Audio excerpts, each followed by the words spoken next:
It's always good.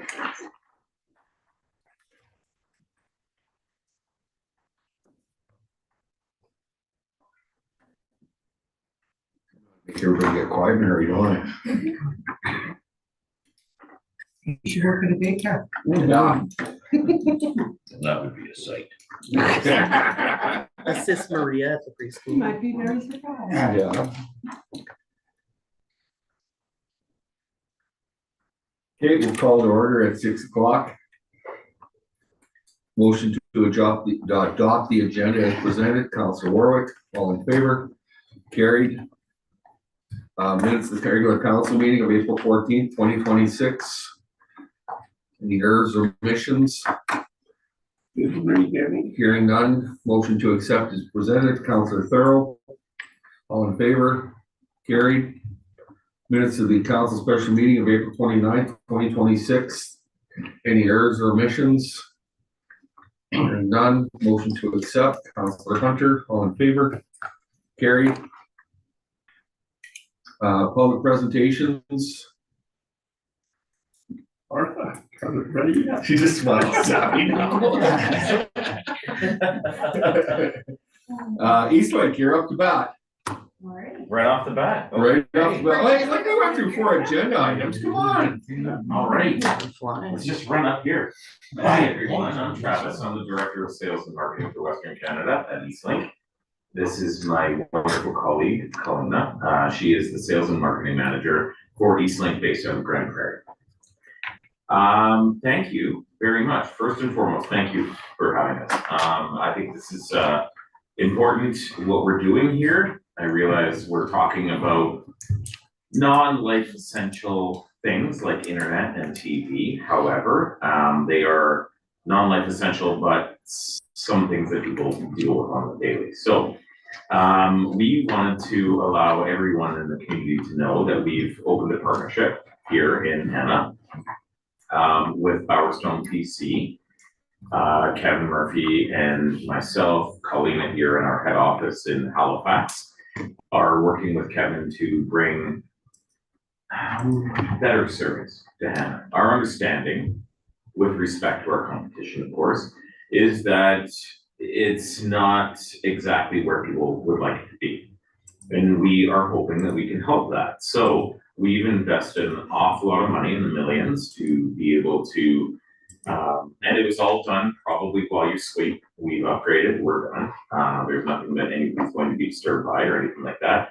The service is already available. So our goal is to be bringing gig internet to the folks of Hanna, which we can acknowledge that TELUS is already doing.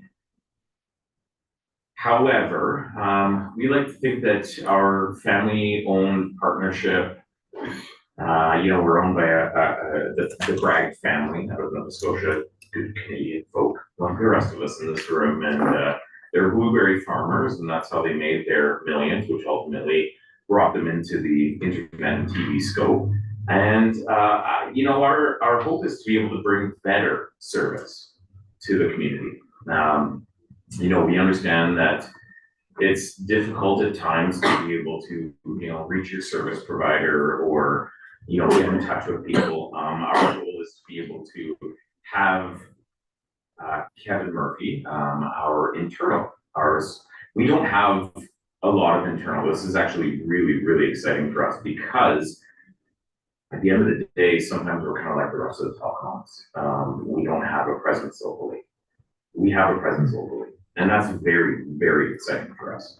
We can actually be able to not only have you come into the store and get service if that's what you choose, but I think the most important part is that we can service you. We can take care of you. Kevin is able to go out and take care of people. So we wanted to just, ultimately announce our partnership and let people know in the community that we are here to serve. This isn't lip service. This is an actual service for the community. And we don't want to, just occasionally help out when things are needed. Our goal is to be a corporate partner within the community. So further to what I just mentioned, and really this is where Colleen comes in, is that we want to partner with the community. We want to be able to help, we want to be able to support the people of Hanna, not just through service, but also through community service. To actually be able to be here, to be part of events, to show up and actually be a part of things. So that's kind of where we're at. And you know, it's hard, and I really appreciate you guys letting us sit here and talk to you, because it's really difficult to get this kind of an audience. We send emails every day, we make phone calls, we do all of the things, but to be able to get the captive audience that we have right now is really, really important. So we very much appreciate that. But ultimately, we just want to make lives easier here in Hanna. That's what it comes down to. We're not trying to, you know, reinvent anything. There's, you know, nothing like we're trying to do that we don't already have. We're just trying to make it easier. And that's ultimately where we come in. But with that, also supporting the community, supporting the town of Hanna, supporting the events that are going on financially, physically, you know, whatever it happens to be. So I would be very, very open to questions. Colleen, is there something you'd like to Yes, say? kind of wanted to briefly just summarize kind of what he said. We had some really good conversations with Kevin at his store, and just hearing the feedback that he's received from the residents.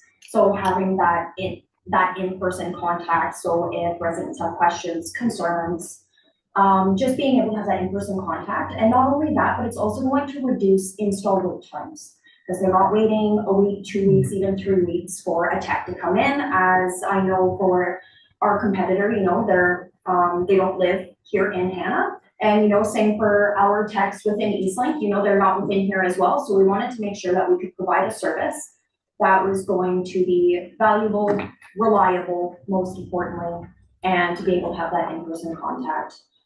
We have heard as well, you know, the reliability in services, going from maybe your living room to your basement, or just a fluctuation in your speeds. With Eastlink, we have the solutions for that, not only just with our system upgrade, but with the hardware that we use. So we have our Eero devices, which acts similar to a TELUS booster, but much better. We supply as many as you need to your home at no additional cost, so that it ensures a consistent speed throughout the resident's entire home. So you're not going into your basement, your bedroom, and then dropping down 50 megs. You've got that gigabit speed consistently throughout your home that whole time.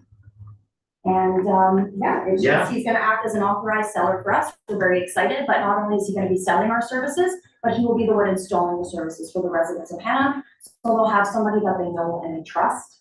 We're excited to have a local partnership versus just that corporate presence, ultimately. And yeah, I guess that's all I had, just my little tidbits. Yeah, thanks, Colleen. I'm very open to questions, thoughts. Fiber. Is it fiber? Is it wireless? Is it? So I can speak to that. So it is 90% fiber. So it is fiber from our head end to those little green boxes, or to the aerial line to your home. Yeah. And then from that point to your home, it would be copper. So it still runs the gigabit speeds, but it's not technically pure fiber. Okay. What's your borders? Are you just doing town borders? So yes, it is within town limits. If anybody has any questions regarding the parameters, I do have that on hand. I do have my business cards as well, so if anybody is interested, I can always send that over.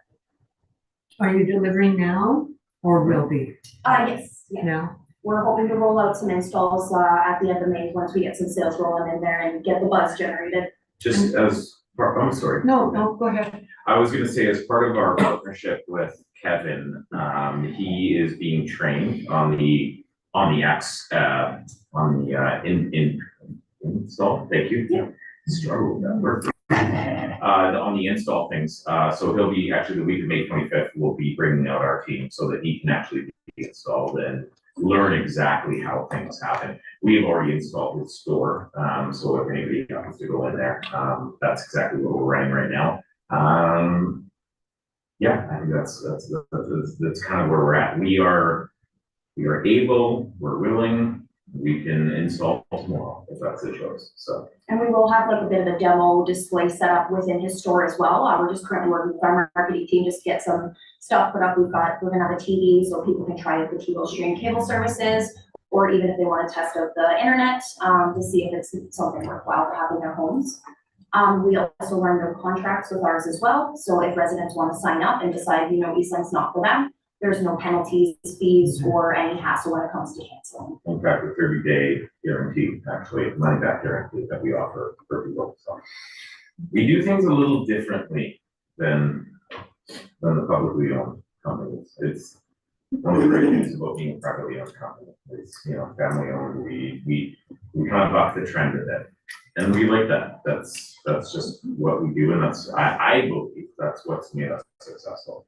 So there's a portion of town that doesn't have fiber. How are you going to service that part? Or can you service that part? That's a bit of a trickier question. Right now, what Eastling has been doing is going to our underserved areas and going in and upgrading those services to ensure we can get the towns up and running, most importantly. I know we do have plans in the future. Unfortunately, I have no exact timeline. I don't want to give anything without certainty. I do know that we want to broaden those limits in the future. Unfortunately, I don't know what that would look like timeline wise. Our goal is always to expand. We're not in the business of shrinking. We are in the business of expanding. So if the borders currently sit at a certain place, that doesn't mean that they are a permanent border. Things can move. And with technology, that's the great thing, is that it's literally that easy just to move things. So it's all about borders, lines. If we need to adjust them, we adjust them. I just have one final question. Will our community find you very competitive in your prices, as opposed to your competitors? Actually, I can't believe I even forgot to mention that. So we're actually doing exclusive pricing to Hanna. It's something that we don't offer to any of our other communities. It's not something we offer on our website. So we have two options running currently. So we have $70 a month for the gig internet. It's not a promo though, it's everyday pricing. So that pricing doesn't expire. For 2 years, you get to keep that pricing so you're not calling in, and then going on to a loyalty offer after that, where it may not be as comparable to maybe that new customer promo that you received. And then for internet and TV, it'll be $120, and then it'll be the same thing. It'll be everyday pricing, so that price is yours. It doesn't expire after 12 months or 24 months. And I think that the biggest thing that Colleen mentioned there is that we don't work on contracts. Just so that everybody is aware, and full disclosure, CRTC made an announcement, or I guess a decision, that as of June 12th, I think it's June 12th, contracts with telco providers are no longer applicable. So if you're in a 3-year contract, and you're held into it, where the parameters are X number of dollars times X number of months to get out of it, that's no longer enforceable as of June 12th, 2026. We are hopeful that that's going to drive business to Eastlink, because one, we've never done contracts. That's just not our MO. We just don't do it. We're hopeful that, the community, and not just this community, just so that everybody's aware, we're in about 56 communities around Alberta. This is where Hanna is not just a pet project. This is part of an Alberta project. This is part of the people of Alberta. This is part of infrastructure, service, all of these very, very important things that the people of Alberta deal with on a daily basis. And we want to be able to give them what's already available. We can fully recognize what's already available. We'll do it better. That's our goal. So with that, I am very thankful for the time. Are there any other questions? I'm looking at the clock. I want to be very respectful. I see it's about 6:14 now, so I want to be respectful of everybody's time. But I'm open to questions. Tough questions, easy questions, anything. Throw them at us, and we'll be happy to help. Good. Awesome. Any Definitely. feedback? Do we have any buy-ins? Tick marks? Well, actually, TELUS does have a representative that lives in town. Your son. Yes. We know. We know, we do our homework. Unfortunately, I say this with the most respect. No, it's fine. I'm not, there's times that I'm not a TELUS fan, regardless of where my son works, so. Perfect. We want to be able to make the TELUS headaches go away. With respect to your son. No, there's issues and there's issues with everything. Yeah. I mean, you can't come in and tell me that you're going to be the savior of all and not have issues, because I'm gonna say yes. Fair. Nothing is perfect. Yeah, exactly. Obviously, There we go. Of course. Technology is technology. But we're still providing a more reliable internet connection, and the thing that's most important Yeah. that we can provide that TELUS, from what I've heard anyways, cannot currently, is being able to provide that consistent speed through your whole home. Especially if you have multiple users, if you've got kids that are gaming. That's been a big here in the communities. People are very surprised and excited. You know, I can get Wi-Fi in my basement without an additional charge. Or if your router's in the basement, I know that's very common in certain areas here as well, you'll still be able to get service in your living room and your bedroom as well. So you can still watch your TV shows while you're laying in bed type thing, but yeah, it gives you that consistent whole home Wi-Fi. Thank you, Mr. Mayor. I appreciate that. And No, and I'm actually one of the businesses that don't have fiber to them. It was actually, it's kind of interesting, because when I bought the business that I'm currently in, TELUS was bound to determine that they could provide Wi-Fi for me over the phone lines. And the employees were good enough to say, no, you can't. Well, the office is saying, yes, we can. And the problem is just the quality of line out there. The phone lines are just not up to standards, right? So there's several businesses out in my part of the town on South Municipal that just, I'm on a wireless hub, and it works rather well. right.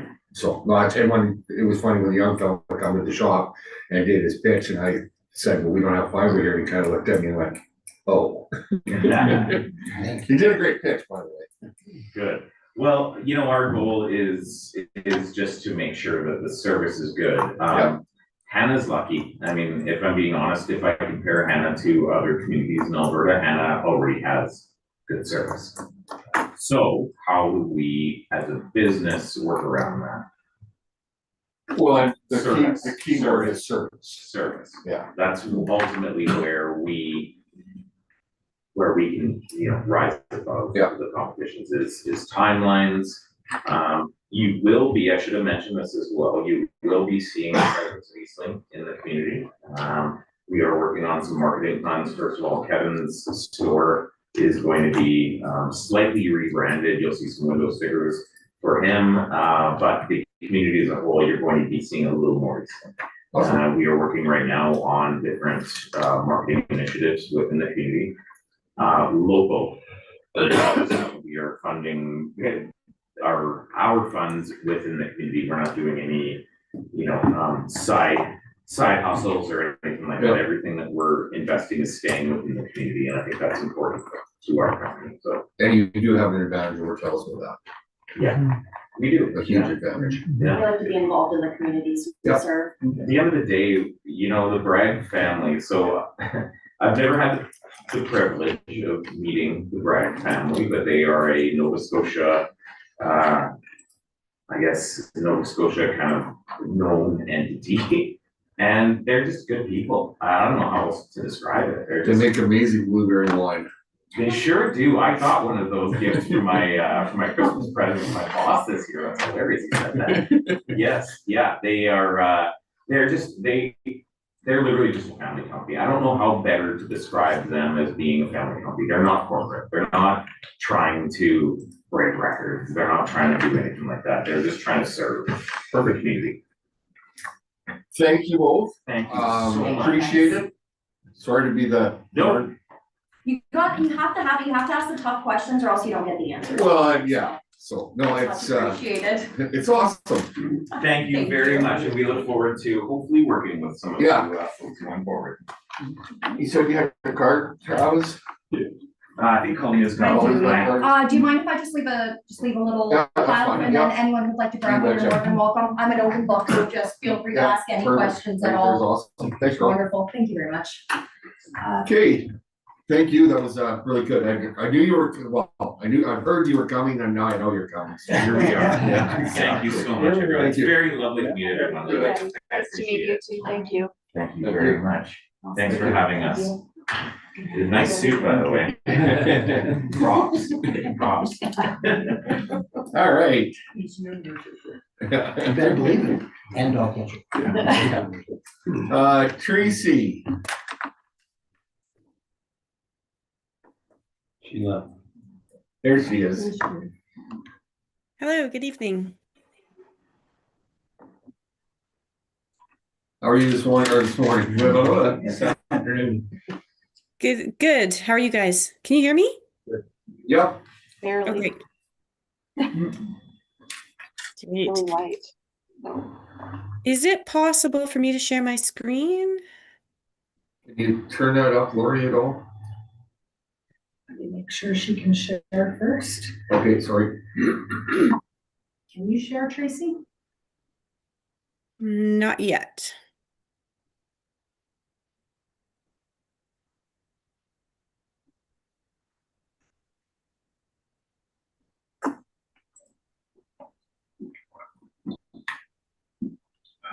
Onward to, it should be allowing it. Yeah, screen sharing on, video sharing on. Not yet. It's disabled for participant screen sharing. Or if you have a copy of the summary report that you can bring up, that's all I was going to refer to. We've got the public workshop somewhere. Yes, council has that information. Most of them have it in front of them, and you should be able to share now. Okay, let's see. And what was the second Oh, request? there, yeah. It's, I'm not sure. yeah, that's working. Great. Thank you. Hey, I got that.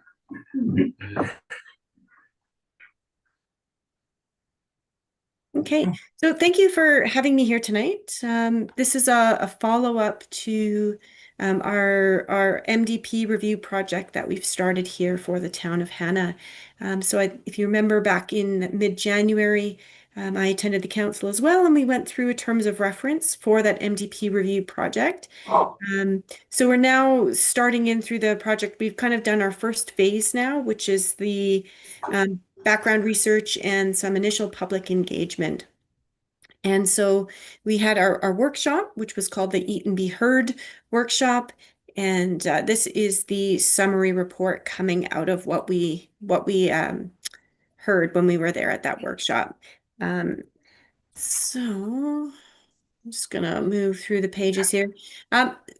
So the reason that we did this workshop was because when we had the land use bylaw review project, we went straight to an open house after the draft was prepared, and the community showed up in droves at that open house and said, "Why weren't we involved before this? Why weren't we consulted before the document was prepared?" So before preparing this MDP, we decided, okay, let's see if we can get people out in advance to give their input before we start drafting the plan. And that's what we did. So we opened it up to the whole community. We invited them for a beef on a bun dinner. And, I did think we'd get a few more people than showed up, but we did have 19 participants. And then we had 5 staff. And so after eating the dinner, I gave a brief presentation, about 15-minute presentation, and that presentation is included as the appendix in the summary report. So if you want to look at what we did talk about at that presentation, you can see that there.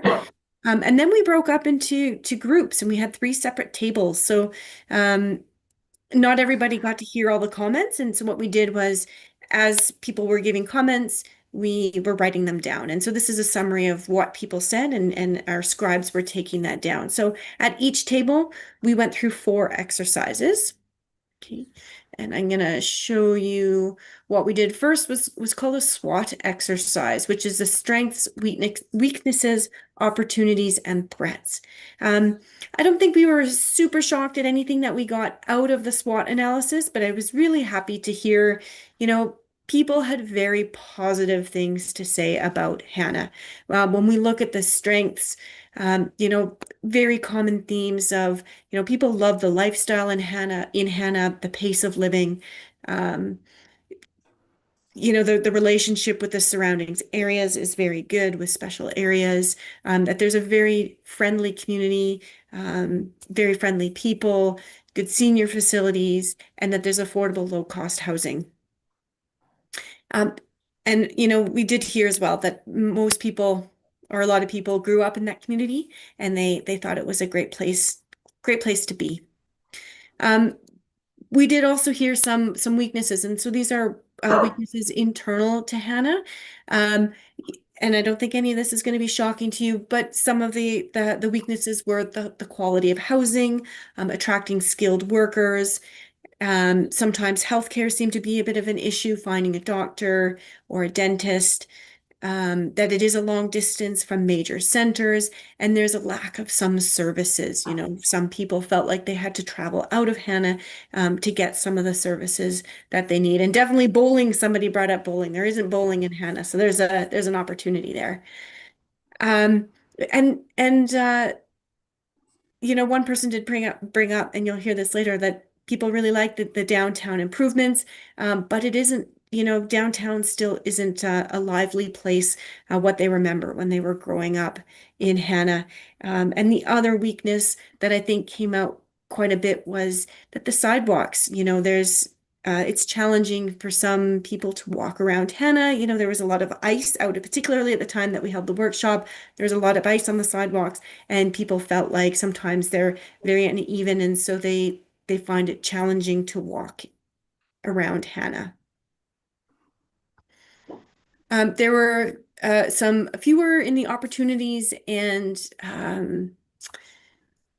threats. Sorry, the chart headings came onto the wrong page, but in the opportunities and threats.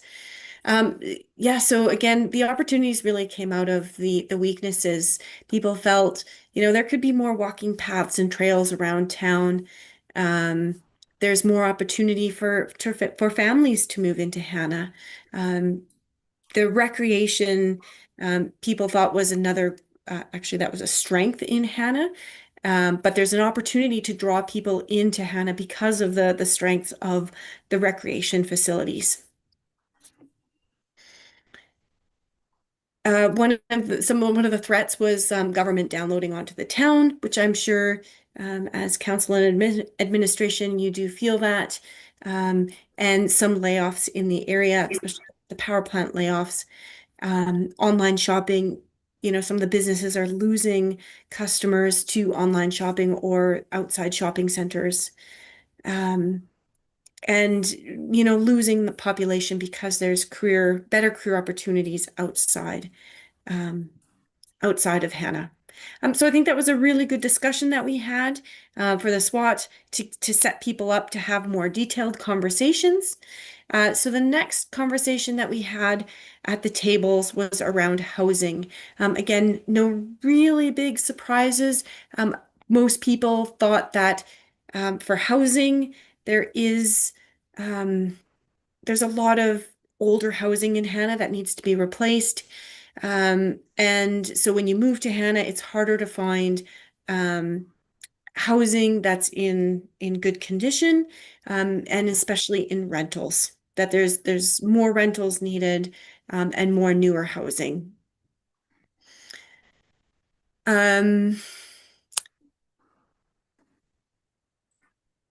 Yeah, that's pretty much the main part on housing. And so there's a map which showing where some people thought there was some opportunities for infill or potential development, which kind of reflects what the current MDP says in Hanna about future development. So that was reinforced. On the commercial and economic development side, the next conversation we had, people felt like businesses, um, you know, sometimes it's hard to find employees. There's overhead cost, and with Amazon delivery, commercial businesses have been harder in Hanna, but there is, properties if you wanted to open a business But some of the buildings, especially in the downtown area, might be older buildings, and so there's some renewal that needs to happen. And people felt that in the downtown, there's more food, more restaurants needed, longer opening hours, more shopping, more patios, outdoor entertainment, that could help the economic development in Hanna. And the Parks and Recreation, this is where people really felt that Hanna was a leader, and there really wasn't much opportunity for improvement. People really liked the recreation in Hanna. The only thing was they said, we can improve our walking. Maybe we can get another pathway or improve the sidewalks. But otherwise, people are very, very happy with the Parks and Recreation in Hanna. And one person mentioned, or a few people maybe mentioned, that there could be a dog park to the north of Fox Lake Trail. And there is some opportunity maybe for some recreational opportunities next to the reservoir. So that's all I wanted to chat about tonight on what we did here at the workshop. From here, the next steps, I'll be working with David and Matthew in drafting a municipal development plan over the summer months. We hope that we can get a draft back to you by the fall. And our plan is to consider these comments in preparing the new municipal development plan for the future of Hanna. So that's all that I have to present tonight. This is just an information report, but Dave and Matthew and I are available to speak with any questions that you might have had about the open house. I just have one question. Can you explain to me what the Hanna Mafia is? I think That was a comment that did come up at the table that I was sitting at, and I asked, what I did ask that, what does that mean? And the person felt like they had heard, or they had tried to open a business in Hanna, and they felt like there was opposition to it. So And that makes it a mafia, okay. that was the comment. Yep. And so, when we hear a comment, we write it down and ask, what does it mean? And they just said, I just didn't feel like I was supported, and that there's a tight-knit group of people out controlling the business in Hanna. Interesting, thank you. Interesting. Tracy, I'm just kind of curious too, out of a population of almost 2,600 people, we had 19 people participate in this event, which is kind of sad to me. I'm just wondering if there's any more input. I mean, we've heard from the 19 people, but our community is much broader than that. So is there an opportunity for people to still give information into this or give some feedback towards this? Yeah, so if we look at the terms of reference here, and I'll just make this a bit bigger. There is a couple of opportunities for input. So the first one is, actually, sorry, I didn't open the public participation plan, but the public participation plan says that people will be given an opportunity to comment before we write the plan. But once we write the draft, we will provide the draft to council again in a committee of the whole meeting for information, and then we'll go back out to an open house so people can comment on the draft. But for further engagement before we write the draft, we won't have the opportunity. I was quite surprised that we didn't have more people out, considering that when we had the open house for the land use bylaw, I think we had 60 to 80 people show up at that event. Or a controversial time. Was Yeah. this one that you had to go to though? No, This this was was the big free with free beef on a bun. Yeah, that's a good event. I didn't, It's a challenge for us too, because we do want more input. But if you offer free dinner and only 19 people show up, and you give them, essentially a month to respond to come to the dinner, I don't know how to get more people out. Like that's as friendly and open as I think we can get. But at some point we just, we need to stay on our timelines of our project and keep moving on and hope that people will show up Thank you. for the open house, the next one.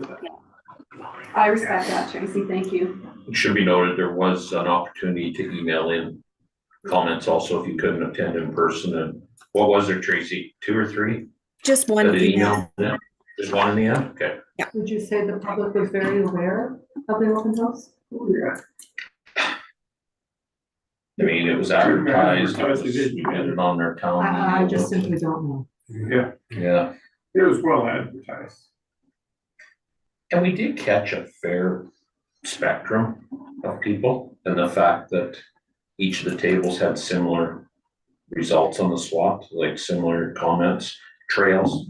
Improving the trail system popped up at every table, I think, wasn't it, Tracy? Yeah. So there was some you could see real quick where you're going, okay, this is gonna be a thing, this is gonna be a thing over here, so. Sorry to see themes. Yeah, so I mean, I think you get more in the open house when you do the next one, and there's still opportunity to make changes at that time, so. Well, one of the things that were mentioned on here and discussed was also part of our. Strategy. Strap on. Yeah. Yeah, the Yeah, trails so, specifically. Yeah. Yeah, and having been a forever resident also, nothing's shocked me too much out of it. There's the odd little mafia. I was gonna say, Yeah, you were I was aware of that? Yeah, it did make sense because our crime rate is quite low. I think it's the old boys club or the perception that, council only wants certain businesses and, I don't know, there's some perception out there, but again, small. All it takes is one person at one table to make that comment and it gets in the report, so gotta weigh it all. And it's valid, I mean, obviously somebody has concerns, so. Any other comments, questions?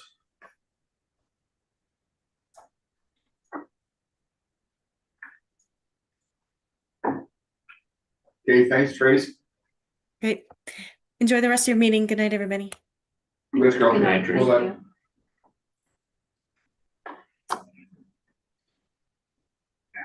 that- you.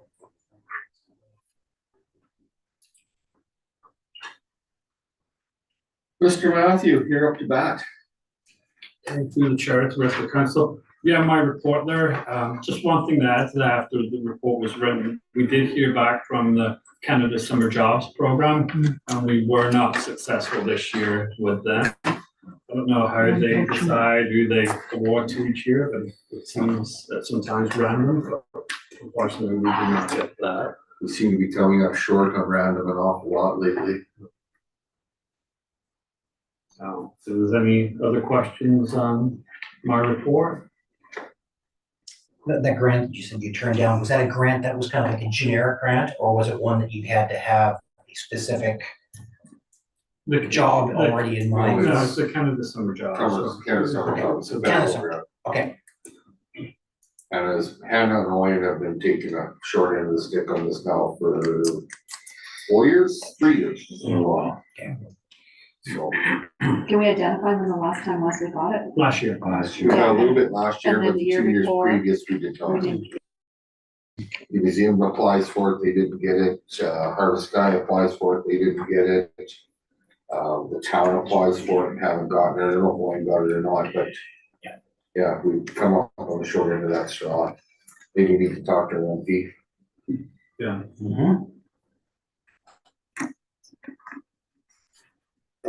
Any other questions of Matthew's report? What were the staff interviews for? Was that just like reviews or what? Yeah,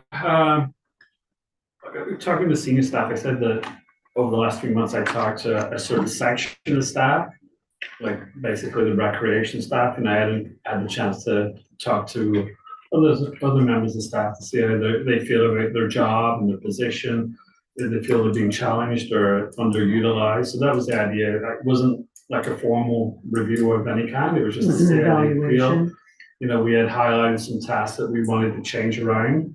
on here, so there's no point giving staff extra responsibilities, as they feel that they're fully inundated with stuff right now, so it was to get an idea of what they thought. So we've basically done one rec, another member rec, and the office staff, and all feel that they would like to contribute more. So we would have to, the next phase would be to figure out how we change some responsibilities around. Excellent, thank you. Okay, Michelle's report is next. Yeah, I think the council, they should make sure that they're aware of all the seniors week activities coming up in June. Always good events to be around.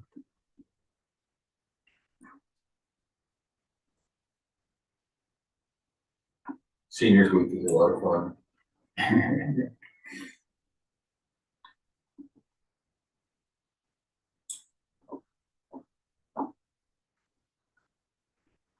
Lori, anything got yours? Thank you.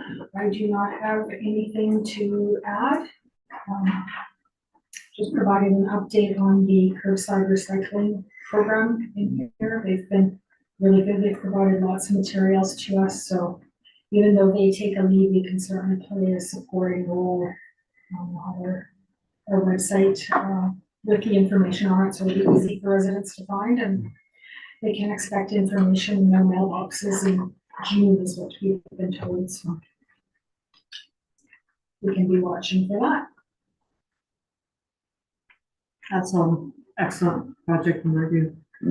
Well, we've been paying for it for 5 or 6 years and Yeah. not seeing any benefits of it, Yeah. so. Yeah.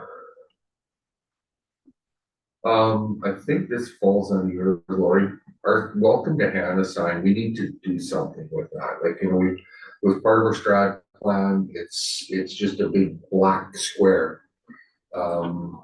We need to do something, I don't know what we're gonna do, what we can do, but we need to do something with that, it's speaking of not welcome, it's, yeah.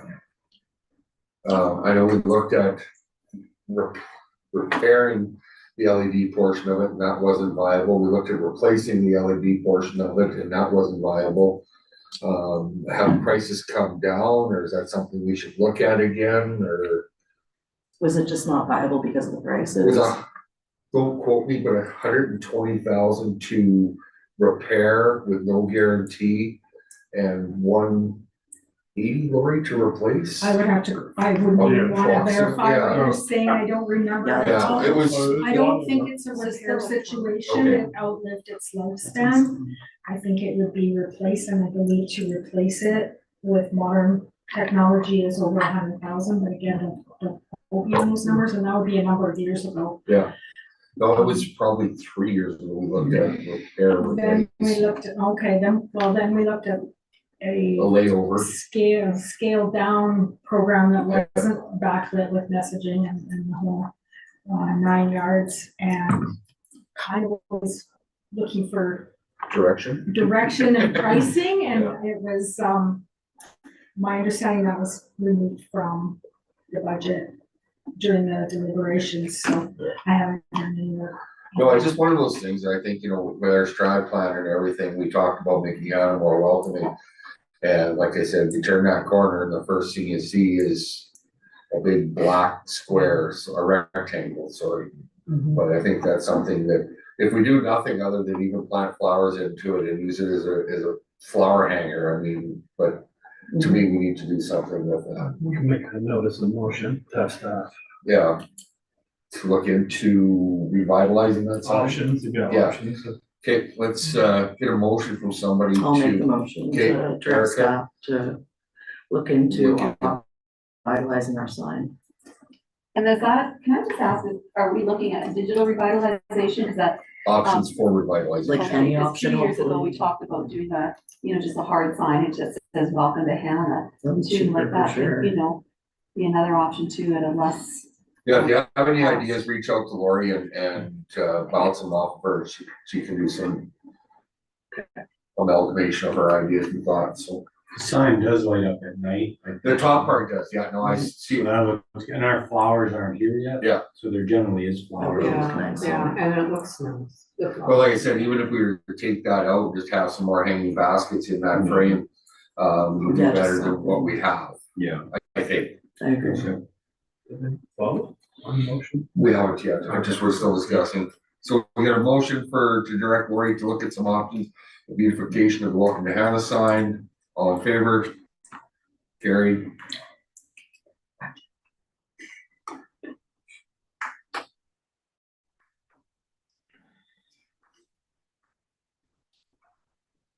Next, Public Works, Mr. Brent. Thanks, Mr. Mayor. We don't really have much, well, I have quite a bit on the go, but my report is kind of up to speed. Brooks will be here after the long weekend to mill out. Palliser Trail will put out a post. They're going to mill probably 30 to 40 and then repave from the center out to get a proper crown on it. We're definitely below 2%, so BJ, the head guy from Brooks, was out. That's what they're gonna do, they're gonna go right from one end to the other. And then they will fix the stuff over by Brent. So that's gonna happen here right away. As you can see, the sidewalk guys are here repairing the warranty work downtown. So that's kind of where we're at with that. And if there's any other questions, I would be happy to answer. Street sweepings coming along. Street sweeper, our street sweeper broke. Okay. Our back truck broke. So we had it in, we spent 10 grand on it for a new conveyor, but our bearings went, so it's replaced, it's going back out tomorrow. So we'll keep going with that. The signage is, we've built some signs and been putting them out, trying to make people happy, along with the mapping that's been upgraded. The sewer, it's our water pump, so the one that runs the wand. So we're taking it to Calgary on Thursday. They hope to work on it Friday, figure out what's wrong with it, and hopefully we can have it back early next week. Is that like a triplex pump, Brent? Or? I don't even know, that sounds very bad. But we won't, next week is cleanup week, so we won't be sewer flushing anyway, so it's a good week for them to have it, to repair it. Which we're gonna grab some fertilizer and stuff for parks while we're in there dropping it off, so we're gonna kill 2 birds with 1 stone. Brent, when does the pool open? Pool is opening on Saturday. This Saturday, oh wow, already. And that has been an event, to say the least. We have had a few of our inlet ports blow up. We've had 2 so far. Boyan has had 7, so we're in talks with them on trying to get an outfit. To repair it, we'd have to pull the liner, so we chose not to at this time. It's nothing crucial, but if we lose any more, then. What's an inlet port, right, Mark? So the inlet port is what's sending the warm water in. Okay. So it comes through our sand filters and back out. And we just had a couple of nipples, I don't know if it's from shifting but they just broke and the water was pouring out. So we plugged them and we're able to cap underneath, and we're going with that. We had our boilers serviced, and we went to fire them up and they wouldn't fire, and the gaskets were leaking. I'm sorry, I asked. Yeah. No, it's. Is there some things that are working?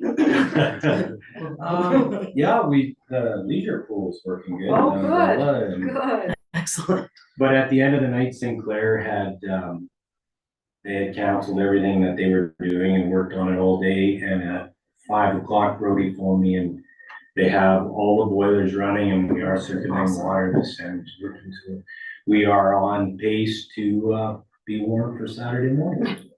Wow, So, Brent, I have a question for you. This came up this week, the streets sweeping.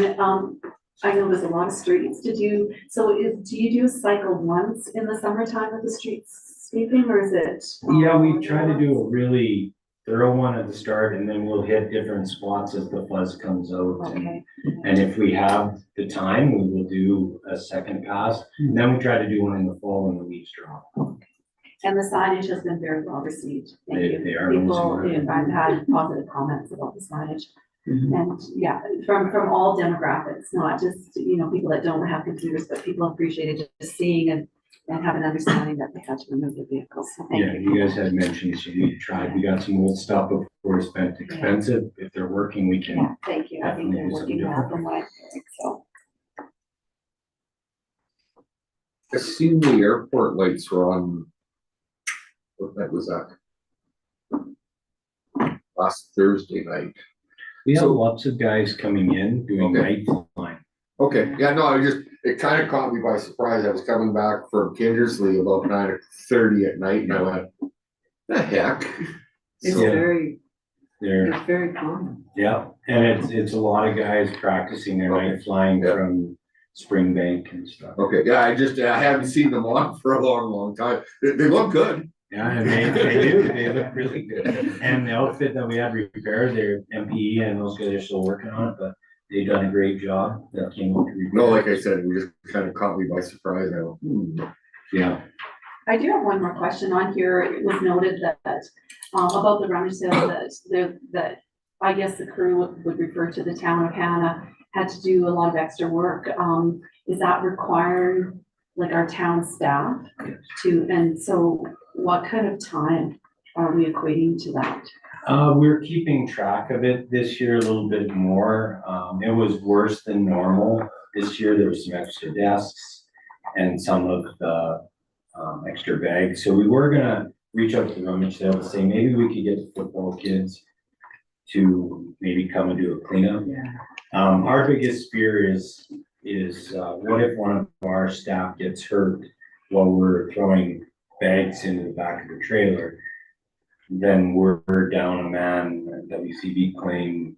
It's not that we don't wanna help, but I think we can organize a different group to kind of help us out a little bit. And it wasn't bad, before when it was just a half-ton load, but this was like 2 truckloads. So it's getting bigger every year. So am I hearing you say that, it is all upon town staff to organize, volunteers to come in and help out? with No, that? we would ask them to bring in volunteers if there's gonna be that much stuff, maybe Okay. reach out to the school football team and have them come in Monday morning. There's always lots of volunteers at the start, and then they all get tired, and then we have to get it cleaned out because the crosswalks and the baseball needs. So with this year, with the weather and so on and so forth, I'm assuming is a contributing factor to the amount that was left over. Could have been. I think they're just getting more stuff and they can send more. The desks weren't top quality desks, so people just weren't buying, I guess, with the funding. I bought 2. I know, you bought some of the extra ones. I did. Cause it was easier to put them on the flat deck. So thank you. Well, there was advertising, I did see it too, that I had never seen before, after the rummage sale. There were an abundance of desks, and doors tables and closed. chairs, Yeah. Put a bunch and a of bunch stuff of on it. things that were left behind. So this is new to me, so I'm just kind of watching and seeing what our staff actually does and how it does affect the day-to-day operation. And to let you know about the trails, since we were asking, I did have Brooks out, they do pave trails. I threw out millings, we can put, it's called SD1 on it, but I asked BJ if that would track on people's shoes, and one guy said no, and BJ said after the first year, so it will track. What about what they did with the millings in Civil? That's the same oil. Okay, yeah, I know, I knew they'd done something there, Brandon. The problem that BJ said, I asked about coal mix, if we were to get a packer, because coal mix, you don't have to worry about hot mix right away. And when you get hot mix, BJ said with the price of oil right now, no matter what we wanna do, he said it's crazy. Coal mix is actually more money than hot mix to get out here, but just buying the oil supplies. Now, Special Areas does have a little hot mix plant. I was gonna talk with Ross and Brent, see what that's like. We have all these millings, but you still have to buy the extra oil to go in there. And then the time to have one of the staff do it. So I am looking into it. I know it was a concern of your guys's, and I'm trying to figure out how we can at least dress them up. If we get some of the millings, some of them have a little bit more oil in them, and if we can roller drum them right away, maybe they won't be as loose. Some of the people were saying our residents were saying that it's too loose to walk on. Maybe just wetting it down and repacking it like we do the alleys might do for a little while. Do you guys grade the path from Palliser out towards the walking path out towards Fox Lake?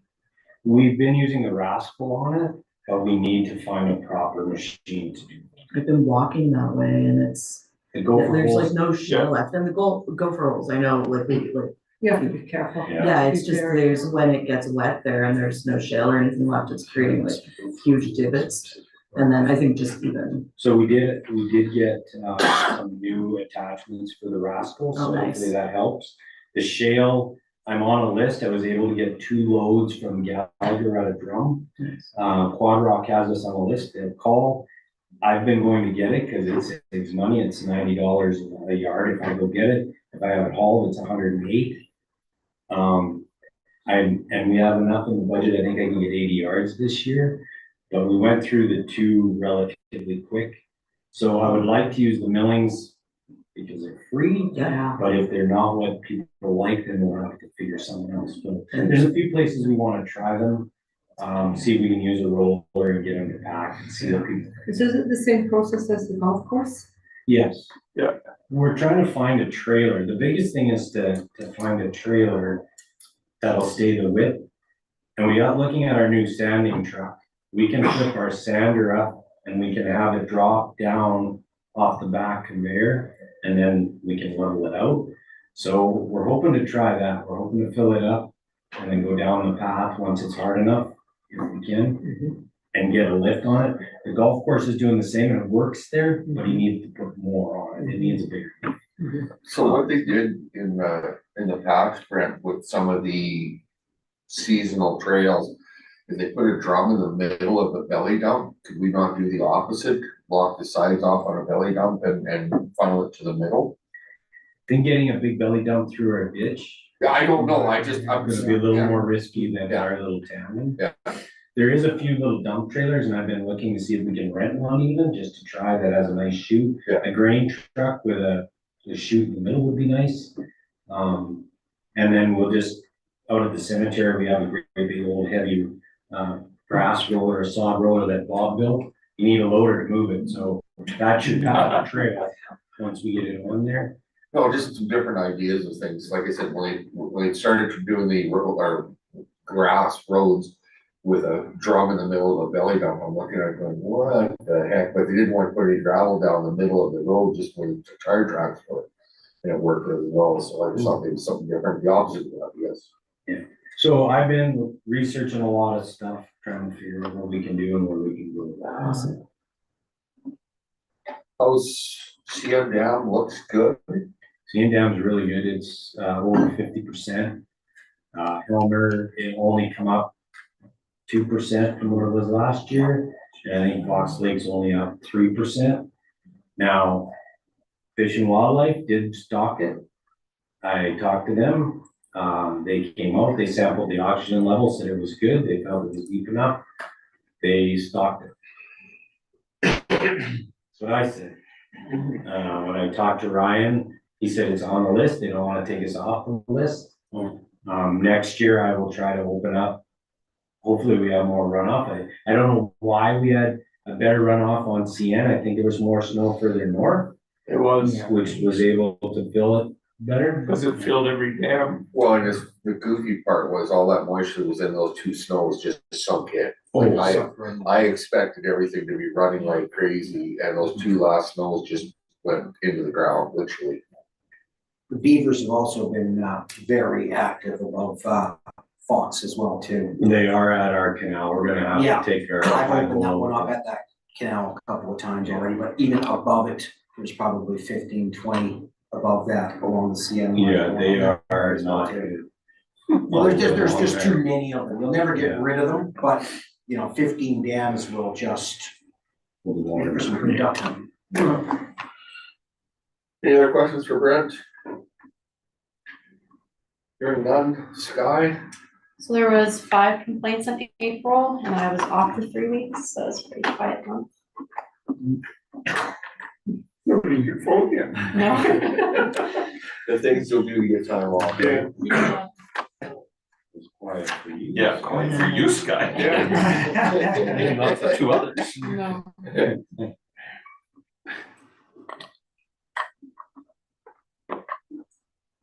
Anything to add or? No. Cool. Any questions, Sky? You guys are way too easy on that. Well, she only has 5 complaints. Yeah. Would you like that? Yeah, she can keep her job. Mr. Wolf, you're up to that. We do the first development permits. Development, yeah. A little light, but the stats in your package were only up to the end of March for the first quarter. Since the first quarter, we've had 10 more up till today. Yeah, they set a record, I think. Front desk processed 6 in the other day for me.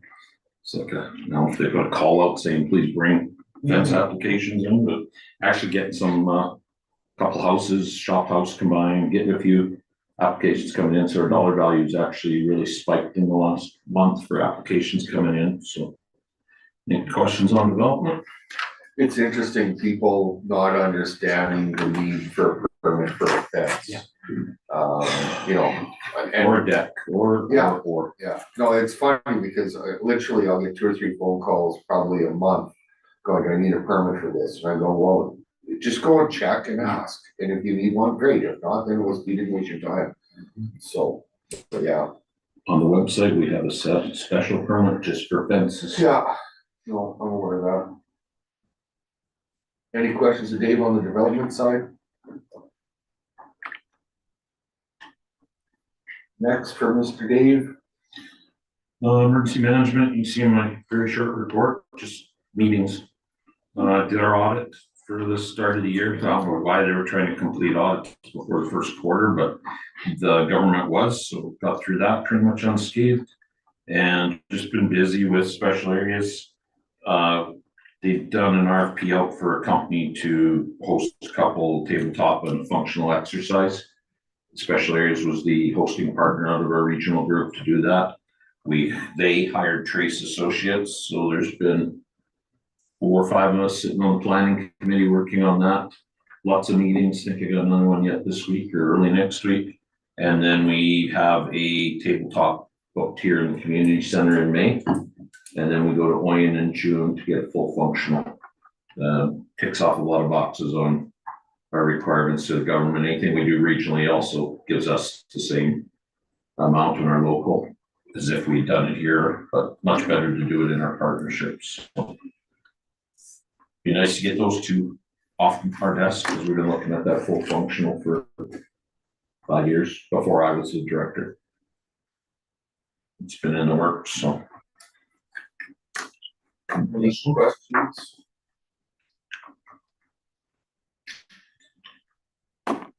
Not easy. You want?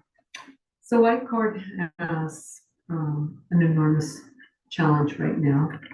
They're on the evacuation.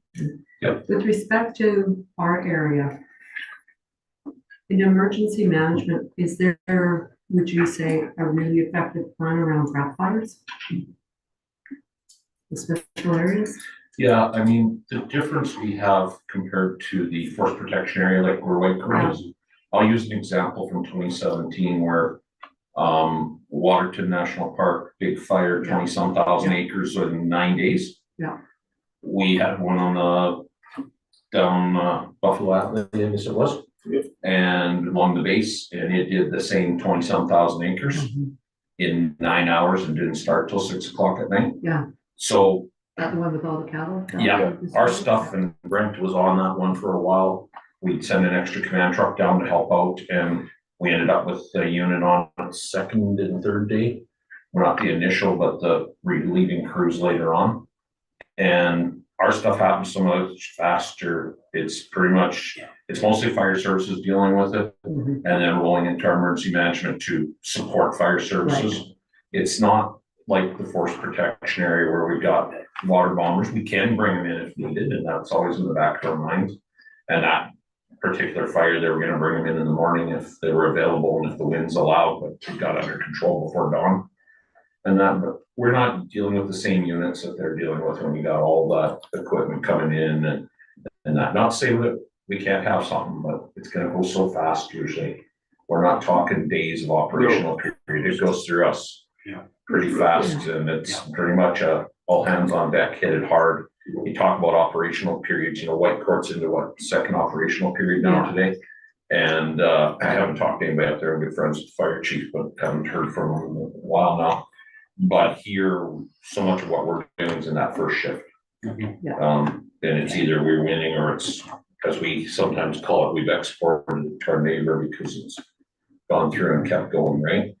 The other thing that's really changed that does affect us a little more is crop fires. Is used to have a lot of summer fallow, you know, half the land was cultivated, left fallow, while the other half was crops. Now it's all continuous crop. So we get that risk more in the fall. Right now I need the wind to shut off and the heat to turn on and let the moisture we do have, the little bit we have, let things green up. It's greened up immensely even in the last 5 days. And I think today's helping, but the wind's not helping. But now we're supposed to have a snow event. Possible snow events. We're in that area, so we may get some moisture this week. Just in time for me long. Our regional training, to answer some of your question, Brenda, is second and none. All of the little departments all around with special areas and us, when we train together, when we have a big event like that, our radios all match and we all know. Okay, so there's a real collaborative So it goes, approach to it. yes, and it just seems to work. Everybody, it's just really fast, and so that has helped a So lot. regional, you collaborate with regional resources in the event that there's a regional catastrophe. Like we have special area with the tank trucks, every Okay. area, where Stellar's. The new radio system. Yeah, we're going to APRAX, but Stellar now with the separation there, that won't help, like it. Where, I think our training is giving us an edge as far as response. Yeah, that started in fire services, but has really rolled over into emergency management because a lot of the same fire people are involved in the emergency management. Which only makes sense. So unfortunately, it does stretch us thinner when we have something big because of multiple hats, but that's special areas, this is region, right? That's the way it's always been is, you know, we're sparsely populated, which sometimes also does help us when we get these large events that you can burn a lot down in that area and not find a farmhouse or anything. But Brent's right, the regional training we've done, the firefighters all know each other, the chiefs all know each other, they work well together, and it does play in pretty good. We do a lot in fire before we move into emergency management, that in a lot of areas, they would have moved to emergency management probably sooner for their mutual aids, because special areas 2, 3, 4 is so vast. You know, there's 14 fire departments within special areas 2, 3, 4, including all the towns, villages. And every town, village in the special areas has a contract to provide services with special areas, plus they have their own in 8. So I believe it's 6 municipalities and 8 of their own departments. And as soon as we get more than 3 fire departments responding, that's pretty much our, if we got 3 departments responding, we're gonna start looking at it from an EM point of view instead of a fire point of view. It's kind of. Is Starlight County taking advantage of your training facilities? So very, very rarely. We've seen it's, again, we're on the edge of special areas, so this, everything goes east. And we've really made great partnerships with Paint Earth, especially Castor Fire and Flagstaff County, which they have Flagstaff Regional Emergency Services. It's kind of a fire partnership. It's a different beast up there.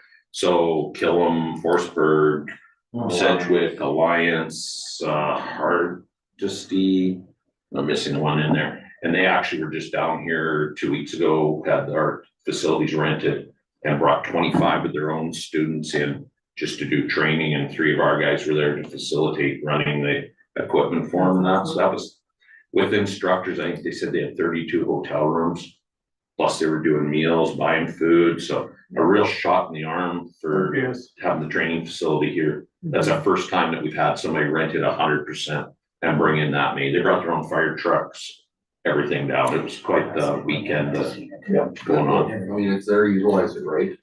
And they've been sending a lot of students to us, a lot of their instructors. We trained them in the last 3 years, given them their training, they've got their instructor certification. So with Starland, is it a communication thing? Is it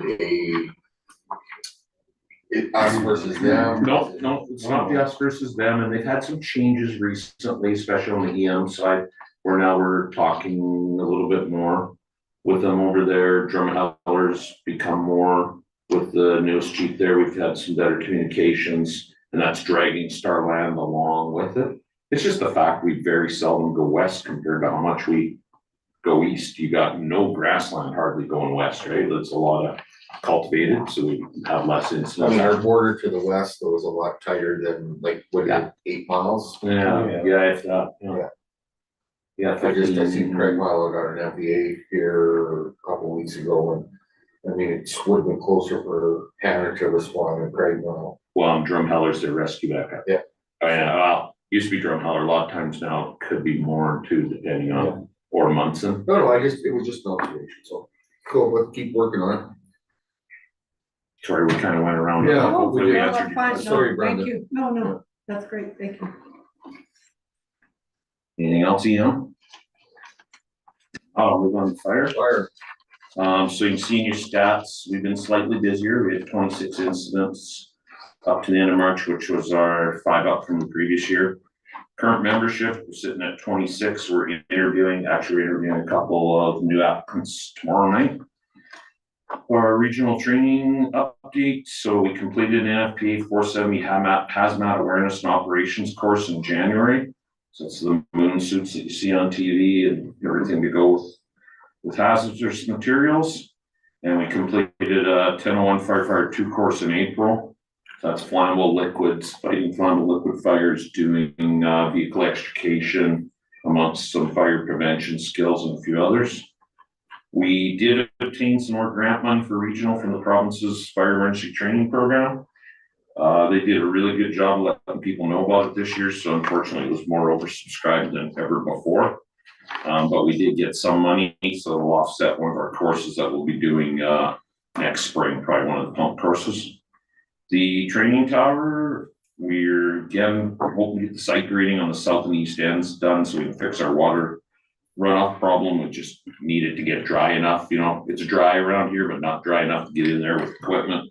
And then we have to be at special areas or the town's mercy a little bit on when there's equipment available and manpower available to do some of the work. So we've got some ideas and hopefully they'll work out better. And then if we can get that done, we need to get our chain link fence up.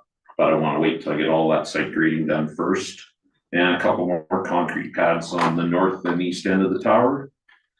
Last Wednesday, during Emergency Preparedness Week, which ran all last week, we hosted students from some of the Prairie Land schools in the area for Fire Awareness Day at the Hanna Fire Hall. Seemed to be really enjoyed by the students. This was a combined special areas, Hanna Fire Department, Emergency Management, Fire Services, all combined event. We started parking this way to host some events once every 3 years. 3 years ago, we did an evening open house with a big push on fire prevention in the rural areas. And then the next year they took that to Hawaii and partnered with Hawaii, and then they went to concert. This year it was Hannah's turn again, and they wanted to try something different. They felt that 3 years of that had kind of covered that. Really wanted to go to the school kids.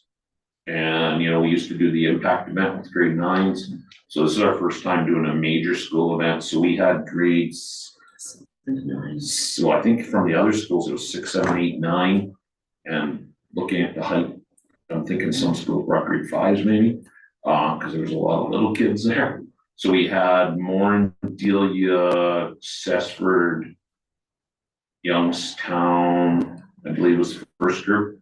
And then the second group was just Hanna. So in the morning we had the rules, in the afternoon we had Hanna. Ran them through, did a bunch of stations. I think I had 15 guys take a day off work at their own expense to be there to run this all day, which was great. We did live fire on the tower. They got to fight with fire extinguishers, put out actual fires. They got to see the rescue tools demonstrated, just kind of let them pick them up and feel them, see how they work. The livestock trailer, Ag Services was out from special areas, had the livestock trailer set up, and we're able to see how that works. We did not bring live animals because I didn't want to have to deal with when things went wrong on that. And then one that caught me was we did just bunker gear and our air packs inside the hall, let the kids try on some bunker gear, put on an air pack. Brent helped with that one quite a bit. It really went over. I thought that was gonna be the boring station. Oh, no. Oh, no. You had kids in there? I've run kids through that, and that was not here, when I was out in Airdrie, that was the thing. Because they got to dress up and put the gear on, it was like putting on the suit of armor. I think it's an excellent thing that you've done. I've received so much positive feedback about it. Good. I have a teenager who now wants to be a firefighter. Even better. Because she has seen, like, it's so educational too, right? It's a good way too to get some of the young people thinking about it coming up. Yeah. So awesome that you guys did that. Yeah, it seems to have went over good, so. We did have a special guest from Brooks come, Kevin Swanson. Yes. They brought their trailer, and it's an amazing trailer from start to finish. It starts off, and he's awesome with the kids, but starts off, so you're barbecuing, and all of a sudden your barbecue, oh no, catches fire, and they hit a switch and it's lights and everything. What do you do? Oh, you close the lid and then you turn the gas. And then they have a 911 phone. So you call 911 and it's all recorded, but it prompts you to answer. And then he'll stand, he had a breaker box. He said, so a normal breaker box hums like this. All the kids are, yeah. And he goes, and what happens if it shorts out? And he starts screaming, and the kids start yelling. What do you do when you throw a switch? Like, it was an amazing trailer. They get in, they have a bit of a tornado, they have everything. So that was thanks to Brooks for bringing him, Yeah. for bringing that. The retired fire chief committed Just to say it didn't before he retire. retired. Oh, So he pulled it down his own half ton and everything, and that was quite appreciated. He, yeah, the project, when he started it, I think it was supposed to be 100 and some, and it broke $250,000 before it was done. They're quite the trailers. They're about a 25-foot fire safety trailer, custom built to do those jobs. And yeah, we'll be tasking that for quite a while because it costs a lot to build. So if we can beg more over rent. Well, especially if it's underutilized there, right? Oh, anywhere in the area. We talked about, it was on my list of if we ever got the training site 100% down. When I first looked at them, they were like $72,000. I guess we should have bought one in 2009 when I first looked at them, but waited too long. So. Also last Thursday, we transitioned to the Alberta First Responders Radio Communication System that Brent mentioned, commonly known as AFRAX. We can now talk direct with our CMP and with Alberta EMS, as long as we coordinate what channels we're going to. We can't get on their secure channels for our CMP, but we can actually get on EMS's channel because we can see in our reports what channel they're actually operating on. It went live Thursday morning at 10 o'clock, and at 10:04, when you know it, Hanna would have the first call on the system 4 minutes after we went live. So it got tested fast, and then Sethford had a call while we were out on the first call. There was a second call, so things got put to the test really And fast. it worked well? It worked awesome. Were you on listening that morning? It worked good. I was actually up by the Indian. I went and grabbed portable out of my truck, turned it on. You could hear everything as clear as a bell. You went in the basement of the house out at the farm, and everything was as if you're standing across the parking lot from each other. It's a very good system. When it first came out, it had a lot of issues and the radios weren't great. Now they've got it pretty much. I gotta send our former CAO a text, probably more let him know I finally went on it because he's been hounding me the whole time he was here, why we wouldn't switch to it. It's a very expensive system. There was a really good buy opportunity. The RCMP procured thousands of radios and got a federal government open RFP on it. And they pushed it down to the provinces and to the municipalities. So we were able to piggyback at about right around 50% cost from what the radios were. The whole project for special areas, they were the lead on it. The whole project for special areas was $950,000. Our chunk is around 160-ish. It looks like it's coming in now. So, and we were fortunate. We've been putting money in reserves for portables and mobiles for a while, trying to figure out which ones were gonna work and be compatible with our new air packs. So we had enough in reserves to purchase 100% of it out of reserves. So that's why you wouldn't have seen it as a budget item, because it's been in the last probably 4 years Winona I've been stacking. Four or budget money. five. 4 or 5. Yeah, makes the auditors in Winona do a little extra work. Anything, any other questions? Happy to see medical assist down to 2. You know, there is small wonders sometimes, huh? Now, if I could just figure out alarms ringing, it's like it went from medical assist to alarms ringing. I'll trade that though. Yeah, oh yeah, I agree. The medical assists were a lot of They bad were calls. getting out of hand. A lot of drug overdose that we were dealing with hard on our guys. You know, when they're doing CPR quite often and not usually winning the battle, so we will take the false alarms, but the alarm companies are still causing me some grief. Yeah. Any questions? Do you do debriefment after them? No, Depends on the call. Okay. Our guys take quite a bit before they hit that spot. We are watching them all the time. We have literature up at the hall where they can anonymously grab stuff and reach out for help if they don't want to be open about it. But yeah, we have done some on some really bad calls.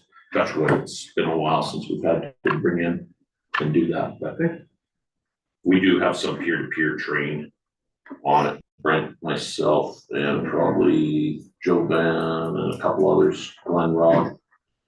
About 5 they're peer trained. None of us want to go do it anywhere else, so 'cause it's not a fun job to do if you're not used to doing that, right? When we're not in that counseling background like what you would have been used to, right? It's different, but we do have the training to recognize the issues hopefully. And see the symptomology associated with it. Okay. And the spouses are always watching too.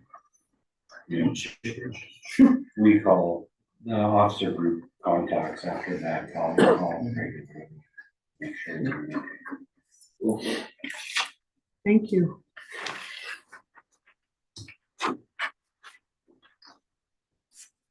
So with this new, I think we need a motion to accept all information. Yeah. Okay, Accept the consent agenda. yeah.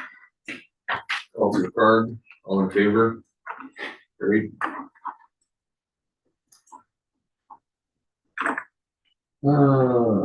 Accounts payable.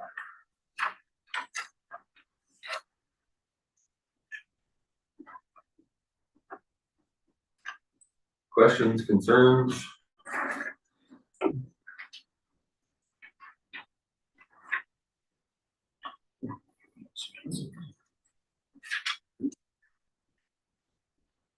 All's under the same. Yeah. Okay.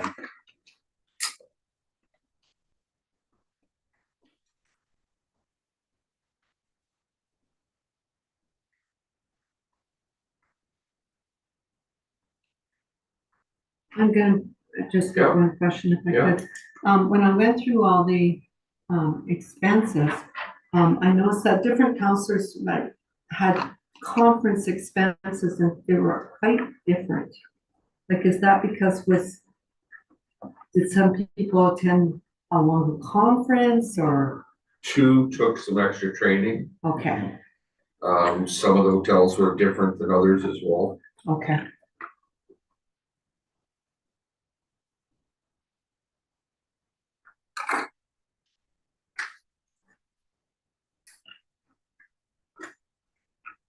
Any other questions?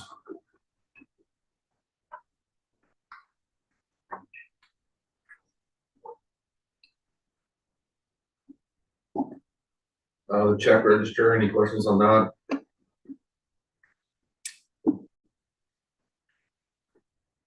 Direct deposits.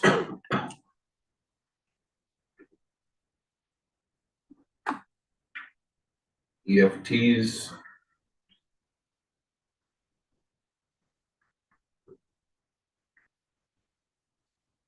Statement of revenue and expense.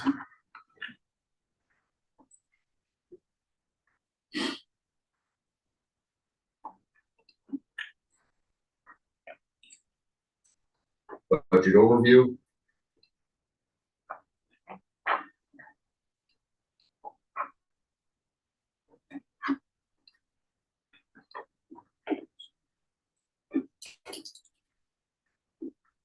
we've all been waiting for.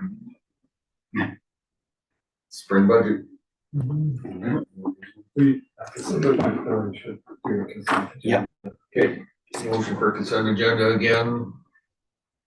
Counselor Thurl, all in favor? Carried.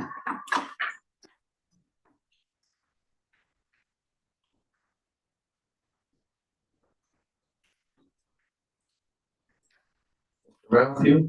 Yeah, through the chair to the rest of the council. So Winnona's been working on the amended capital budget and operating budget for the year.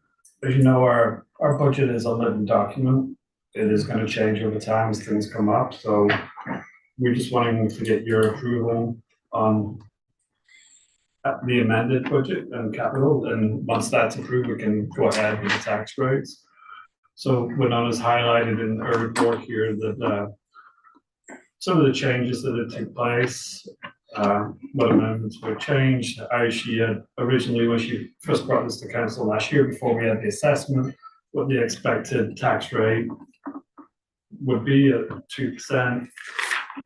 What would the increase in assessment values?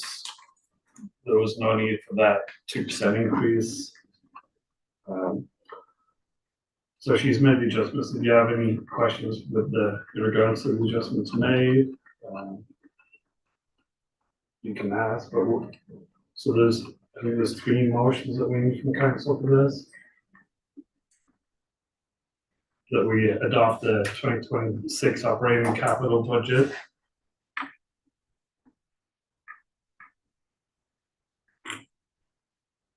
Any questions before we get into a motion?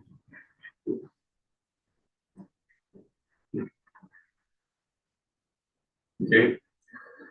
We need a motion council approve the 2026 operating and capital budget for the town of Hanna as of January 13th, 2026 council meeting. And whereas the adjustments adopted in the budget are required for various reasons prior to setting the 2026 tax rates, whereas the 2026 operating capital budget has been adjusted to reflect the change in residential municipal tax rate from 2025 to a 3% increase for non-residential. Motion, Councilor Hunter. All in favor? Opposed? Oh, sorry. Okay. Carried.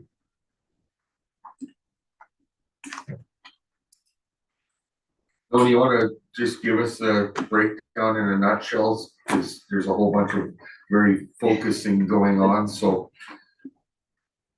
Well, like Matthew said, everything, it always changes every day. I could, we put in actuals and your numbers will change. So, I update the insurance costs, so they are actuals. I try to put as much actuals in the 26 spring budget, because 25, we're just kind of working off of what we believe is gonna happen. The assessment for residential increased quite a bit this year, and the non-residential did not increase as much as residential. So it was to try to find a balance there. And we had, quite a few requisition increases in 26 too. So there was lots to kind of work around and find that balance.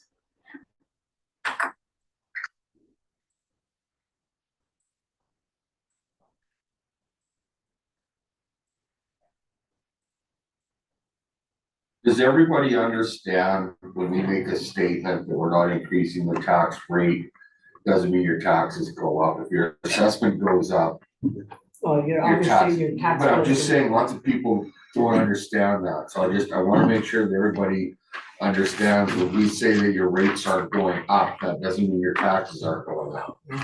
the tax Because rate. lots of people hear us say that we're not raising taxes, and then they get the bill in the mail and they go, you said you weren't raising taxes. Yeah. When in fact we did, but due to the assessment, the rate has gone up. So I just want to clarify that because it seems to be a very hot button topic every single year when we send out the tax notices. and say that we're not increasing taxes and yet their tax rates are higher. I know several properties in town, the assessments went way up. Some went down, so on and so forth, but I wanna stress this in a public forum that just because we don't increase the tax rate doesn't mean we're not paying more taxes. Councilor Warwick? Mr. Mayor, I do have a few questions around the assessment Okay. piece.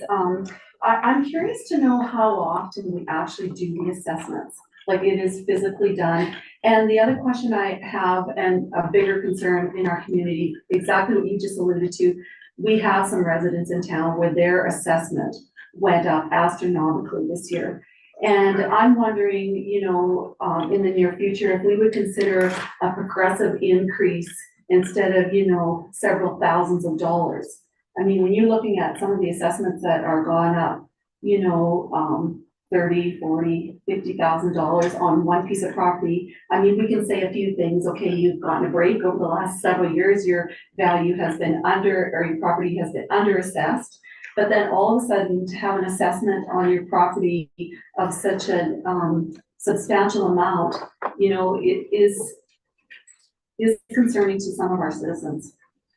And so I guess the other question that, my previous question was, like, how often do we actually have somebody physically go in and do assessment on these properties? So we know exactly what the accuracy is of the assessment of our properties in the town of Hanna. Now, if you can speak. I believe historically it comes every year. Last year when I moved into my house, they knocked on my door and left me a letter. They wanted to know what changes I'd made to the house as I moved in. So I think that they are here every year. I know they rely on a lot of data these days. In the olden days, they would knock on everybody's door, but now they're collecting data and making their assessments based on that. But yeah, They'll actually be here at the end of this week. They come a couple times a year and people make appointments with them to come into their homes and review their assessments. So they are very, very open to speaking with them. And so they do come and they do personally meet people. And when people get their assessment notices, the information there is on the form. Who to reach out to, how to reach out to and talk to them, them. So it's all there for them to find out exactly why their properties increased. And So is there a staging, like, within a time frame of 10 years, let's say? So in, every 2 years, would we say 1/3 of Hanna gets properly assessed? Where they actually physically go into properties and actually do a physical assessment? I guess that's my question is. I think we could ask that, but there might be a bigger cost. It's a huge cost.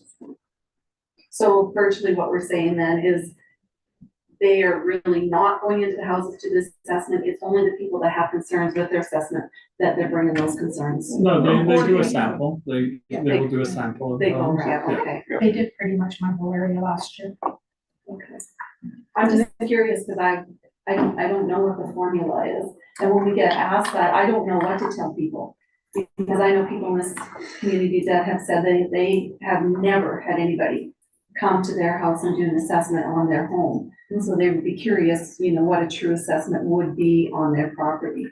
That's usually, I've had mine twice. Yeah. Well, you must be a target. I'm fine with that. Maybe where you live. Yeah, I'm just curious, so. They do assess based on comparables, do they not?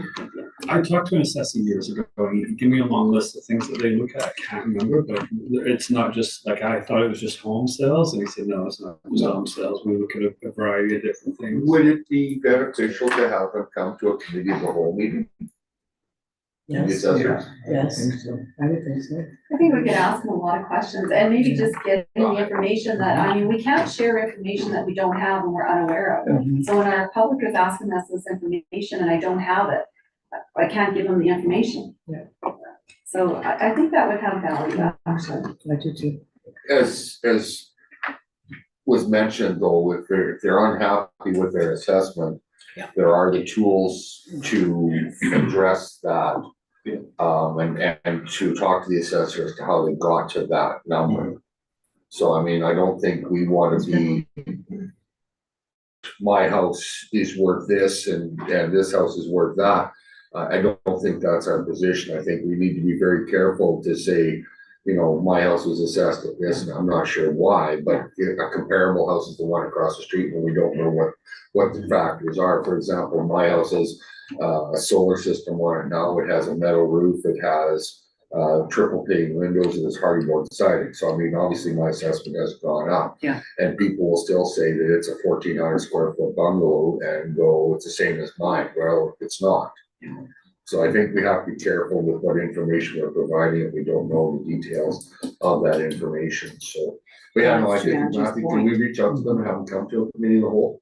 Is there notice of motion? Yeah, no, just, I would be willing to make that Okay. motion, and on a side I'll try to note, bait them to it. I know I did have some feedback from an individual in our community that actually did challenge the assessment, just so our public knows, and their assessment actually went down. Yeah. It was not accurate, so. Okay, so Council that's- Warwick makes a motion to reach out to the assessors to attend a committee of the whole meeting. All in favor? Carried.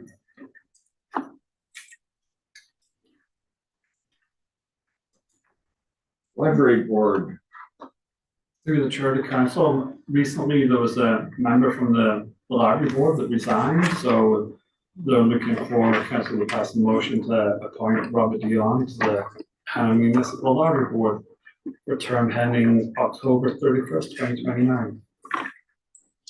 any conversation? I'll make that motion. Motion, Councilor Thurl. On flavor? Flavor. Glad you guys caught that for me. Okay, let's take a quick 3-minute washroom break, water break. Yeah. Nobody want any water?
That's awesome. So that much of it happened. So thank you. Community standards bylaw. It's got its time to shine. Any questions?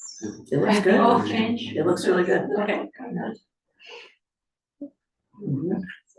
Couple of apostrophes here and there. Yeah, I think we're just looking for first and second reading of this, and if you have any suggestions or change. I think when Sky's noticed when she's looked at others, and I have too, that they're very focused on stuff that's happened in the town in the past, and they wanted to address it, so they've added things. So that's why we didn't want to do all three readings all together, like if there was like specific concerns that we thought were unique to the town of Hanna. Well, and that gives us the opportunity to change as well, like we can still give first and second, and still a live document, for lack of a better term, so. So that's the biggest thing for today, would be if you think that Sky's missed something that you wouldn't want to see in the community standards bylaw.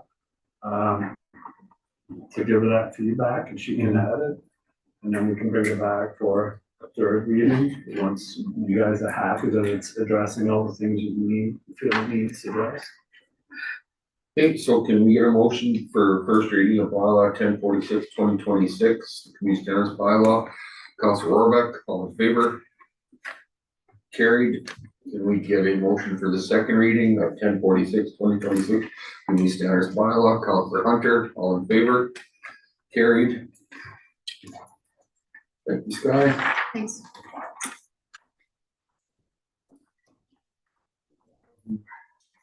1050/2026, tax rate bylaw. Mr. Matthew? Yeah, through the chair and the rest of the council, this says our bylaw that passed our tax rate bylaw for the year. We added the section with the minimum tax, so that will be added to our tax rate bylaw. So that will have an increase in revenue to what we collect. As Winona mentioned earlier, there was the big increase in residential properties, so we kept that tax rate the same, so no new taxes there. And the non-residential tax rate went up. What did it go up, Winona? 3%. So there's a 3% increase for that tax rate. And again, the school and the KD Foundation, we have no control over, we just collect and redistribute. So we're looking to do all these readings in one night, first, second, unanimous, and third.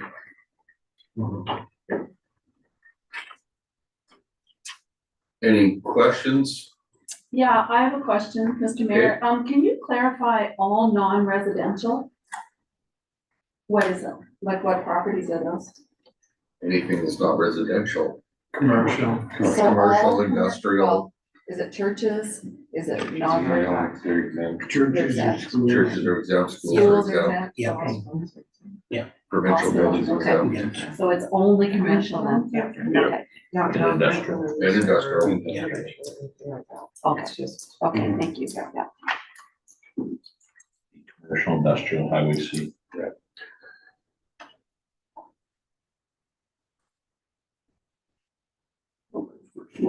Councilor Thurl makes the first motion for bylaw 1050/2026. All in favor? Carried. I'll make the second. Councilor Rohrbach makes the motion, second motion for bylaw 1050/2026. All in favor? Carried. Motion for unanimous consent. Councilor Hunter, all in favor?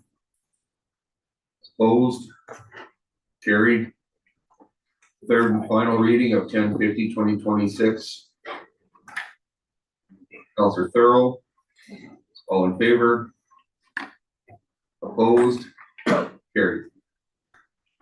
Yeah.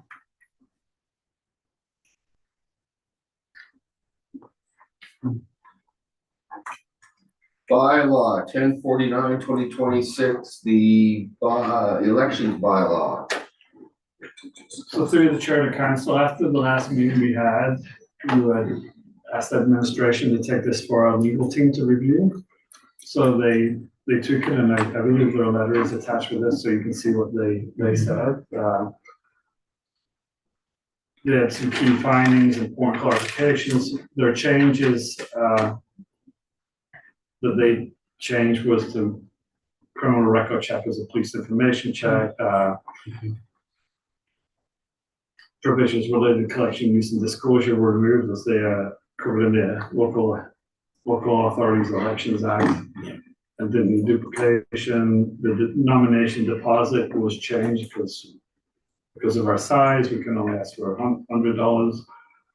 A requirement that the returning officer shall not accept incomplete nominations without the required check. So those were the changes that they suggested to make. We wrote the bylaw for us, which is the one that is attached to this.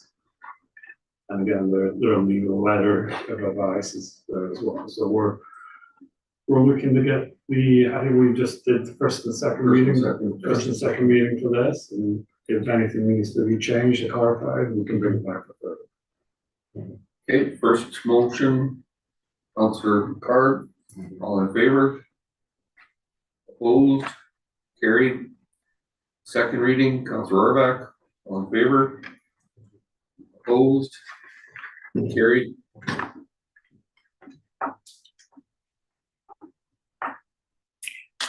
Actually, I just have I have a experience. I was going out and getting my criminal record check at vulnerable sector check this week.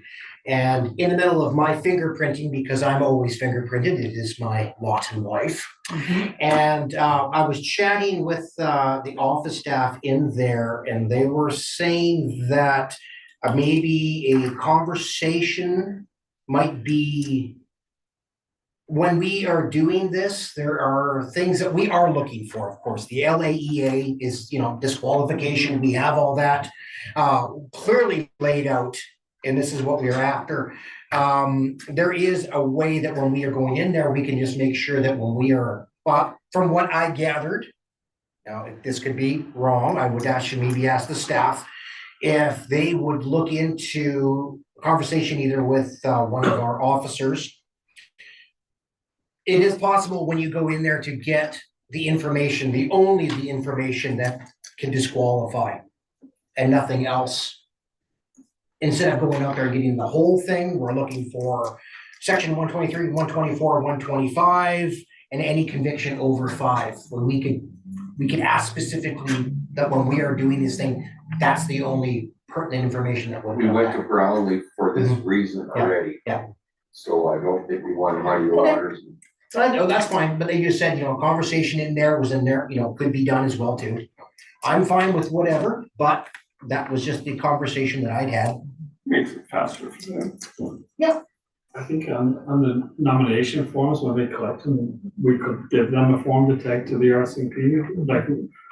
Like some people might be worried that their old shoplifting thing might show up in there. We're not worried about that. So it was a thing that we could attach to the nomination form. They also have a form that you complete that triggers certain And the requirements. only things we are looking information. for is the things that we can disqualify people. We're not worried about their, what they did 20 years ago. Yeah, and I think if I may, Mr. Mayor, the whole goal of this is to provide that greater transparency for our electorate, so that they can make an informed decision with respect to a candidate and their background. So just for clarification, then, that information you're saying, if we are informing our electorate, that information will then be public information? Yes. They would have to come and see it in person. Yeah. It wouldn't be put on the website. Broadcast. There is certain things that must be redacted. It's my understanding, and I Yeah. believe that it's identified in the correspondence. Yeah. Address. Yeah. I guess I would. Oh, sorry. Go ahead. Go ahead, Councilor Wick. I guess I would just be concerned that our election officer would be a staff member. And I'm wondering if we should identify that as well. I'm just concerned with if there was such information that was given in there, how they have to carry that information and their mental well-being with understanding, some of the information that could be, exposed. That concerns me. That might be why it's better just to have a very focused criminal record check done. So that you know, like you said, the person reading it. But we can add that to our package, correct? To the nomination package, yeah. Just what we need, it would be right, it would be right everything else. More gory details. Yeah. So we need them three pieces that he's. Yeah, so I mean, on that, you know, from the LAEA, which I was reading, that's the parameters that we have to operate on, you know, for a disqualification of a candidate. Well, yeah, but that's clearly in the act, Yeah, it is. right? That's legislative piece, Mhm. right? That's right. So it's clear that if somebody has committed those offenses, Yeah. they would not be eligible. In full transparency, if somebody has had, a criminal background, that may, put yourself in the position of being somebody who wants to vote for somebody.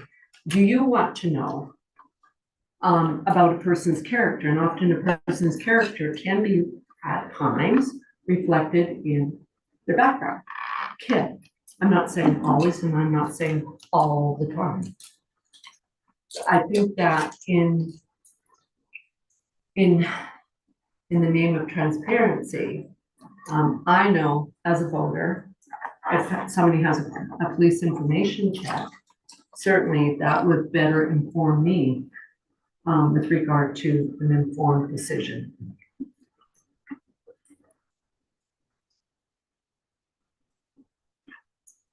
I guess So- my other question is then is who, if our election officer gets this information, who is that individual gonna be sharing that information with? If they have to make a decision around it or there's logistics around it, who are they gonna be, who will they be speaking to decipher the information in that criminal check? I don't know, sort of what you're saying. Would it not be, for example, if we had our elections officer, they are there to verify the address, verify the names, so they're already doing a verification.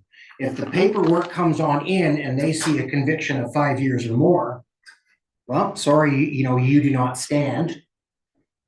Just like if you were to provide a false address.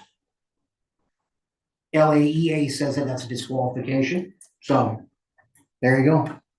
Be like somebody providing names for people,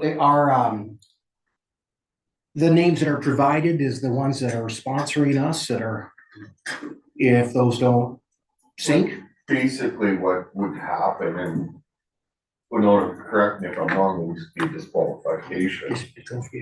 Wouldn't have to elaborate on what that, if they don't meet the criteria, then they're disqualified. Would that not be the? I wouldn't accept the Yeah, that's what- papers, so yeah. I You wouldn't. would not accept it. It says in the letter from Brownlee, though, returning officer does not have any discretion or authority to review the CRC or assess eligibility on the basis of the information in the CRC.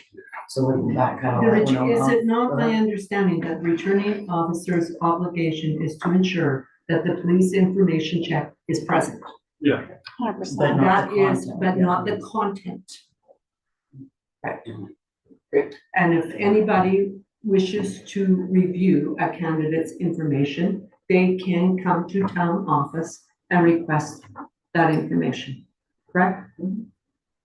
So just to get clarity around this, sorry. So they are going to confirm that a police check has been done, but they're not going to be reviewing the information in there. So that is sealed. They just approve that It's not It's sealed. not sealed, it's public.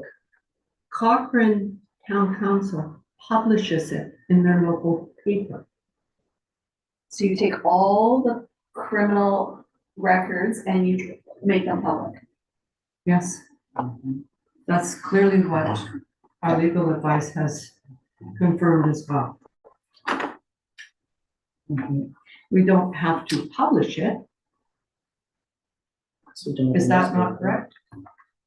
I don't think they want us to publish it, they want us to, like what Calgary did, where Right. people can come in. and People can come in Yeah. and review. They've got a concern about a candidate, they can come in and review the package. Yeah. They have to have a really good reason why they want to look at it, it's not that. No, I they just don't, want they to don't come have to have in. any reason, they can just show up and They can. ask. Well, they could, anybody could come in. and So take a look at it. legally that we can look at anybody's head. Yeah, no, you can, Well, it's yeah, for they public can. consumption. Criminal records are Yeah, not. I know they're not private, but, you know, that this is just going to be an open door that you could have everybody in this town coming in here. Oh, yeah, that if it's legal for everybody, then you can have a lineup in here that, you know, then what are you going to do? It's just going to be, I think it's better to be transparent though than to face oh, the it music is, but leaders. it's just, Like how unfortunate it would be if somebody was elected and then things came out after the fact were not good. Like it makes the integrity, no. it questions the integrity of our council. I guess I'm just concerned about, do we have to have a staff member be the election clerk? Because that would concern me, I think, to some extent, with having our staff member be responsible for those documentations. I don't know, maybe I'm stretching what this looks like, but I just think, you know what, just having that, being responsible for those documents, whether they get published, who comes to see you about them. I mean, is that not a concern? How that It's not that might- we're reinventing the wheel. I mean, this is happening. This is normal Everywhere. practice. And so in all these other places, do they primarily have a staff member that is the election clerk? Because not everybody does. Somebody hasn't have a designate that is not a staff Well, member, the city of Calgary obviously wouldn't. We would I be think the also- smallest municipality to do this. have a staff member. So, Okay, anyway, we've got 2 readings on the floor. Any feedback, please direct it back to Matthew and, community roundtable reports. Anything to add from anyone? big country waste, Youngstown had a fire. Sally had a fire in it. We had it pretty well under control, I guess, within. Within an hour, our truck was only gone an hour with one on mutual aid to assist, and it was gone about an hour. Yeah. And, other than that, that's about all I got to add. I got a report from Sean this morning that, if anybody wants to read it, Alberta environment has, we will give them clear go ahead with it and everything else. Perfect. That's good. That's good news. The liner can be fixed. Yeah, Yeah. and they do have insurance, so. Yeah, this was total start all over. They're working on a system right now with their, I don't know what you call it, runoff pond, I guess is the proper term, of, trying to evaporate it instead of hauling it away, which will be a huge savings. Last year, the leachate pond, sorry, that's what it's called. I knew I was gonna get to that word eventually. They're going to, But they're gonna try and evaporate it on site instead of hauling it away. Last year, the budget was $63,000 for hauling away leachate water, if I'm not mistaken. they, in this report, it, shown, they are gonna haul some of their way. But when it gets down to the critical solids and stuff, yeah. Yeah. Okay, And I've got, Big Country Housing financial audit from last year and Big Country Waste, audit from last year too, if anybody wants to read it. any other add-ons?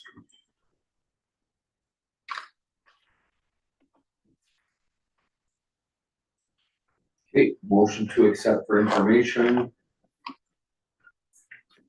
Councilor Card, all in favor? Carried.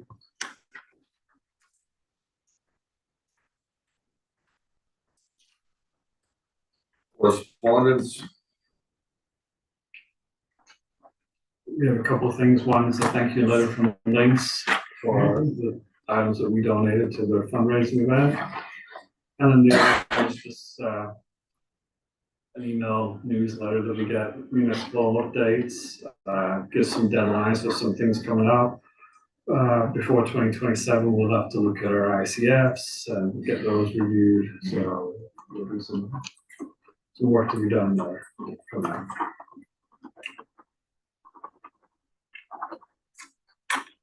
Motion to accept correspondence for information, Council Card again, all in favor? Carried. Anything for a closed session? None. Motion to adjourn at 8:01. Yes.